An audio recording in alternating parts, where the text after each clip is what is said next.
Hello and welcome to 5-Minute Math.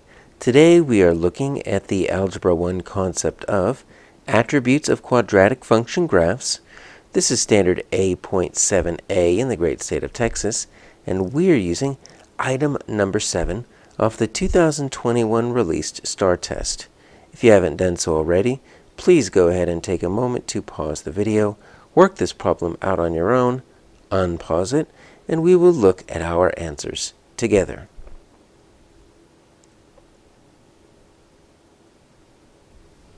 So we have quadratic function p, and they don't actually give us the equation, but they do give us two characteristics here. And we are going to know the axis of symmetry and then how many zeros it has. All right, so the axis of symmetry.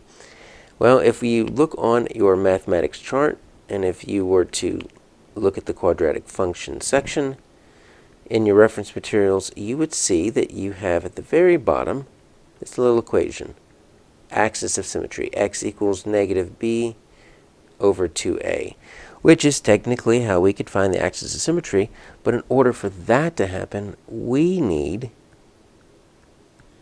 to find the actual equation in standard form, and we're not getting that. So if we get something like this, y equals ax squared plus bx plus c, cool, we grab the a, we grab the b, and we're good to go. We can find the axis of symmetry, but we don't have that. So we don't really need that, so we're just going to use our visual cues here to try to figure out what is the axis of symmetry. So we need to know what that is because there's no definition on the mathematics chart.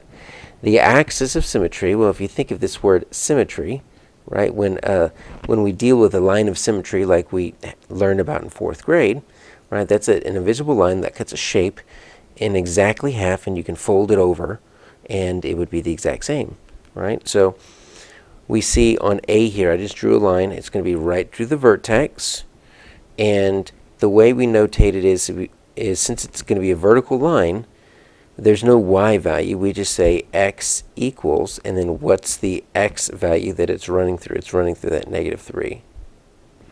All right, so x equals negative 3, which is what we're looking for. So that's A is a possibility. We're going to look at B here. Also, x equals negative 3. B is a possibility. But look at C. I mean, it's just a negative sign there, but once that goes away, this changes everything, and the x equals negative 3 turns into x equals 3, and I'm not looking for x equals 3, I'm looking for x equals negative 3. It needs to be shifted over to the left, which means C is not a possible solution. And then we'll look at D here. Same thing. They shifted it over as well.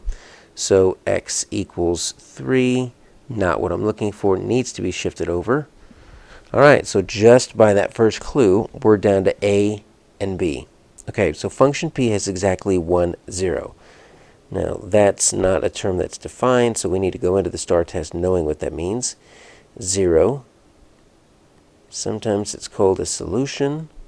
Sometimes it's simply called an x-intercept.